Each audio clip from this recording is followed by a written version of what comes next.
환자분들이 어깨 통증이 있어 오실 때 오십견 같다고 말씀하시는 경우가 많지만 실제로는 다른 질환인 경우가 많습니다. 특히 회전근개의 파열을 오십견으로 잘못 알고 오시는 경우가 많습니다. 오십견은 어깨 관절을 싸고 있는 관절낭이 어깨의 염증성 질환으로 인해 유착이 생기고 어깨가 굳어서 올라가지 않는 상태를 말합니다. 쉽게 말하면 어깨 관절을 싸고 있는 관절낭이 두꺼워지고 쪼그라들면서 관절에 붙어서 어깨가 올라가지 않도록 붙들고 있는 거죠. 반면 회전근개의 파열은 어깨에 있는 힘줄이 찢어지는 것을 말합니다. 어깨에는 회전근개라고 불리는 4개의 힘줄이 있는데 이런 회전근개 힘줄은 어깨를 안정화하고 어깨를 정확한 위치에서 정확하게 들 수 있고 적은 힘으로도 많은 힘을 버틸 수 있게 해주는 역할을 합니다. 회전근개 파열은 대부분 다쳐서 생기기보다는 일이나 운동을 많이 하는 과정에서 많이 사용하다 보니 퇴행성으로 파열이 일어나는 경우가 더 많습니다. 사실 어깨를 위로 들어 올리는 일을 주로 하는 건 회전근개보다 더 바깥에 있는 삼각근이라는 근육입니다. 그리고 회전근개 5개의 힘줄이 모두 파열되는 건 드물고 대부분 극상근 같은 한두 개의 힘줄에서만 파열이 일어납니다. 그래서 회전근개 힘줄 중 일부에서 파열이 일어나도 삼각근과 나머지 힘줄의 힘으로 팔을 들어 올릴 수는 있습니다.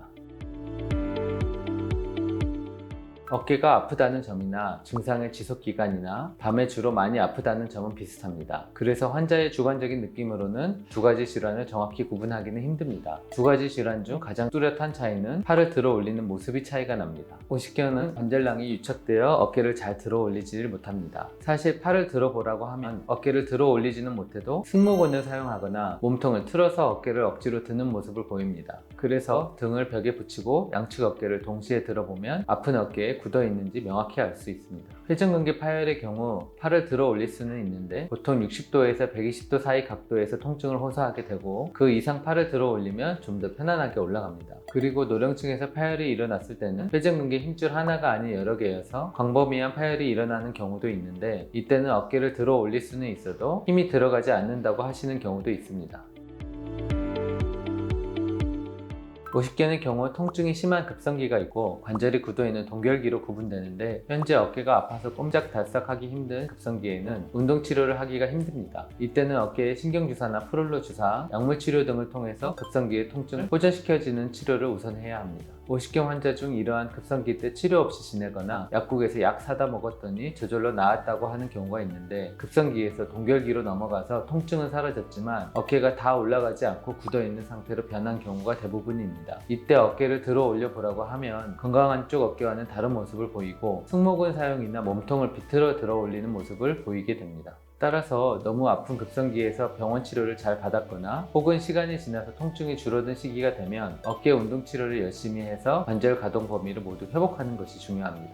회전근개의 파열은 증상만 가지고는 어디가 얼마나 찢어졌는지 파악하기 힘듭니다. 회전근개의 파열 정도를 확인하기 위해서는 병원에서 엑스레이뿐 아니라 초음파나 MRI 같은 연부 조직을 볼 수 있는 검사가 필수적입니다. 회전근개의 일부가 찢어진 부분 파열, 전체가 다 찢어진 전층 파열로 크게 나눌 수 있습니다. 또한 찢어진 크기에 따라서도 분류할 수 있습니다. 회전근개 파열에서 치료의 목표는 어깨 통증을 줄이고 기능을 회복하는 것이고 시간이 지났을 때 회전근개가 더 나빠지지 않도록 해야 합니다. 힘줄 전체가 찢어진 전층 파열이나 50% 이상의 부분 파열, 그리고 어깨 기능 저하가 클 때는 수술적 치료를 우선시해야 합니다. 50% 이상의 부분 파열인 경우 시간이 지날수록 찢어진 부분이 더 커질 가능성이 높으므로 수술적 치료를 우선 고려하게 됩니다. 50% 미만의 부분 파열일 경우 수술해서 봉합하지 않으면 큰일 날 것 같지만 최근 발표된 많은 논문에서 4분의 3 정도의 환자에서 파열 정도가 유지되거나 기능이 좋아지는 경우도 많이 있는 걸로 알려져서 통증을 줄이고 기능을 회복하는 데 치료를 집중합니다. 따라서 수술보다는 주사치료, 약물치료, 폐중격파, 도수치료 같은 보전치료를 우선시하게 됩니다.